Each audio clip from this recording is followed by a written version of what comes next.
बच्चों, आज जिस विषय पर हम बात करने वाले हैं वह विषय है चावल विहीन गहन जीविकोपार्जन कृषि व्यवस्था, जिसे intensive subsistence non rice producing region भी कहा जाता है।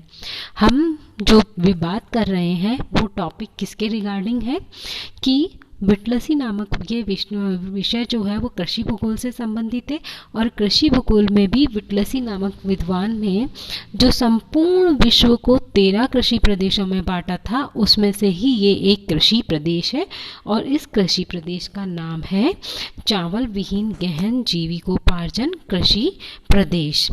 अब जैसा कि इसके नाम से ही पता चल रहा है चावल विहीन, इसका मतलब कि ऐसा कृषि प्रदेश जिसमें चावल की खेती नहीं होगा, जो चावल की खेती से विहीन होगा।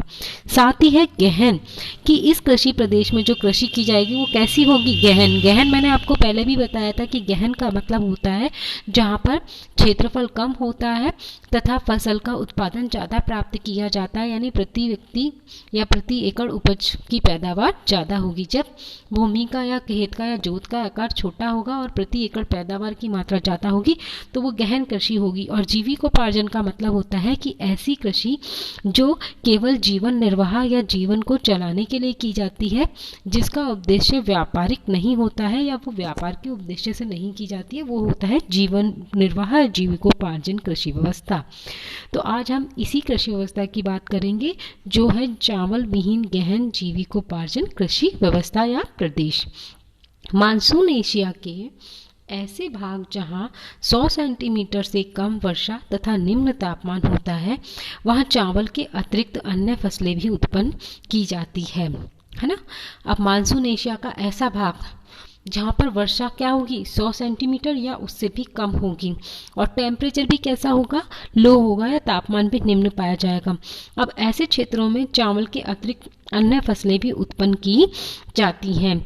ऐसे भागों में शुष्क कृषि की प्रधानता होती है। अब यहाँ पर चावल नहीं होगा, चावल की बजाय ज्वार, बाजरा, मक्का, अरहर आदि फसलें उगाई जाती हैं। ऐसी फसलों पर वर्षा का कुप्रभाव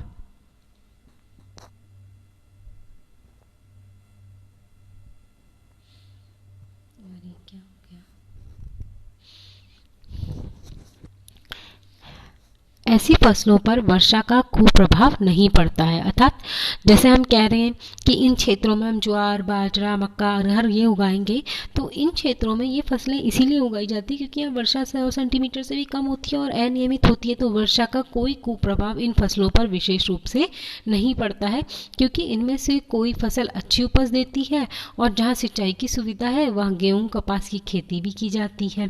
ठीक है, अब इन्हीं सारी फसलों को कॉम्बिनेशन के साथ भी लिया जाता है, जिससे क्या होगा कि मान लो अगर एक फसल खराब हो गई तो दूसरी फसल से उपज प्राप्त कर लेंगे, और जहां कहीं पर भी सिंचाई की सुविधा उपलब्ध है वहां पर गेहूं की, कपास की और गेहूं और कपास के कॉम्बिनेशन की खेती की जाती है। पठारी भागों में ज्वार, बाजरा, मक्का, दलहन, तिलहन की फसलें उगाई जाती है। गन्ना व कपास मुख्य मुद्रादायिनी फसलें हैं। अब यहाँ पर गन्ना और कपास कैसी फसलें हैं, मुद्रादायिनी फसलें। मुद्रादायिनी फसलें का मतलब है कि ये ऐसी फसलें हैं जिनको उगाने पर मार्केट में बेचने पर सीधे मुद्रा की प्राप्ति, शीघ्र मुद्रा की प्राप्ति हो जाती है। चीन, जापान, भारत के उत्तरी भागों में शीतकाल में तापमान कम हो जाता है और फसलें उगाने में कठिनाई होती है। अब जैसे आपको सबको मालूम है कि भारत है, चीन है, जापान है, इनका जो उत्तरी भाग है तो शीत ऋतु में तापमान और भी लो हो जाएगा और यहाँ फसलें उगाने में क्या होने लगेगी, कठिनाई होने लगेगी। मौसमी परिवर्तन के अनुसार जीविकोपार्जन कृषि को 3 भागों में बांटा गया है। अब मौसम में यहाँ परिवर्तन होता है, कभी ग्रीष्म ऋतु आती है, कभी शीत ऋतु आती है, कभी वर्षा ऋतु आती है, तो उसी के आधार पर इस जीविकोपार्जन कृषि को 3 भागों में बांटा गया है। पहला है ग्रीष्मकालीन मौसम की फसलें, फिर है शीतकालीन मौसम की फसलें और एक है वर्षाकालीन मौसम की फसलें। अब ग्रीष्मकालीन मौसम की फसलें, ग्रीष्मकाल में कौन सी फसलें होंगी, सब्जियां, मूंग और हरे चारे की खेती की जाएगी।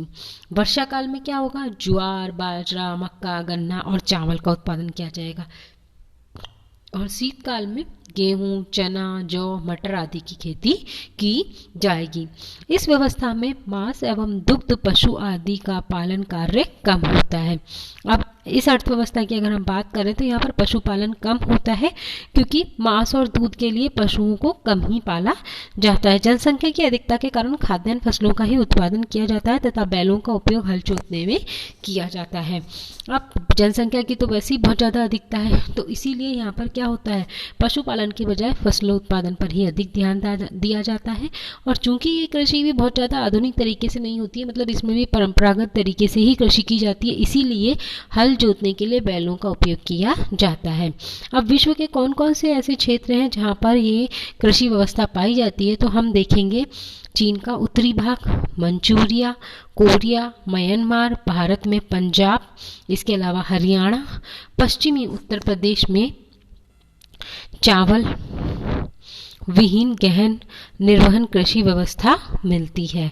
तो अब आपको आया समझ में कि विश्व के ये कुछ ऐसे क्षेत्र हैं जहाँ पर हमें चावल विहीन गहन कृषि व्यवस्था देखने को मिलती है, या ये विश्व के चावल विहीन गहन जीविकोपार्जन कृषि प्रदेश थे।